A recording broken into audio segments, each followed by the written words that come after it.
Global Early Adolescent Study is a study of gender norms and an exploration of what healthy sexuality and development are. We're interested in understanding which gender norms are harmful to all young people, no matter what their sex or orientation. We want to know what messages impede young people from being all they can be. How do these messages morph and change with puberty and across adolescence as the young person becomes young adult? And we want to know how adults can best help young people. We listened to about 450 young people, 10 to 14 years of age, in 15 countries across 5 continents. And we also listened to what their parent or caretaker told us. We heard many similarities. The rules of what it means to be a boy or a girl are clearly defined, and if you transgress them, you're going to be bullied, harassed, or worse. But it wasn't always that way. Young people tell us that in childhood, boys and girls used to play together, and the differences were minimized. With puberty, that began to change, and the distance between them increased. When we listened to the voices of young people across all of these countries and cultures, we heard themes that came up over and over again. As girls get older, many lose their freedoms and their worlds shrink. At the same time, boys seem to enjoy more freedom, but they lose the nurturance and support of parents. Girls can be very restricted in their movement. Now that I look at myself in the mirror, I say to myself, yeah, I've grown.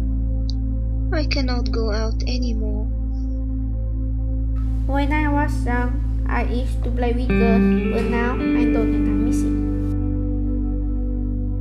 Boys also experience restrictions in their behavior.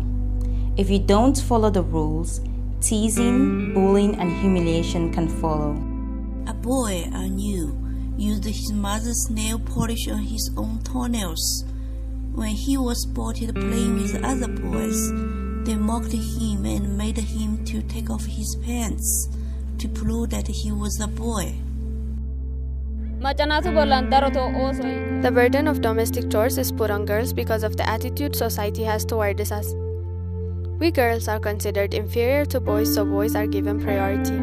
Conforming to these norms can lead girls to vulnerability and boys to predatory behavior. There are those boys in the neighborhood who go after adolescent girls when they see them out alone playing. They can easily follow you without your knowledge, and when you reach a secluded place, he will catch you and force you to sleep with him, and if you refuse, he will threaten you. All of these stories tell us that in early adolescence, boys and girls follow different scripts. Be strong, hide emotions if you're a boy. Be vulnerable, weak. Avoid romantic relationships and even friendships if you're a girl. For boys, relationships are about conquest and social status. For girls, they are about nurturing and being nurtured. Girls, even at the age of 10, learn to see their body, their hair, their makeup as their primary asset.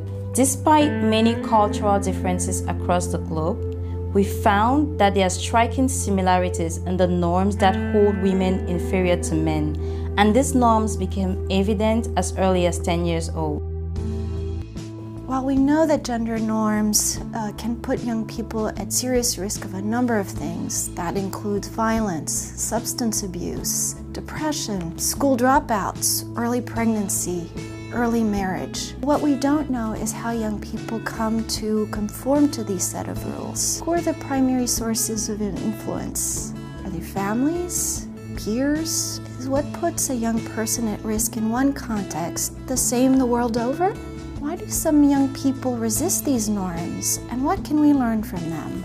So in the last 50 years, we've been very successful at reducing or eliminating a number of diseases that kill children before their 5th birthday. But now we need to focus our attention to assure our children have quality lives through the age of 18 and the opportunities to realize their dreams.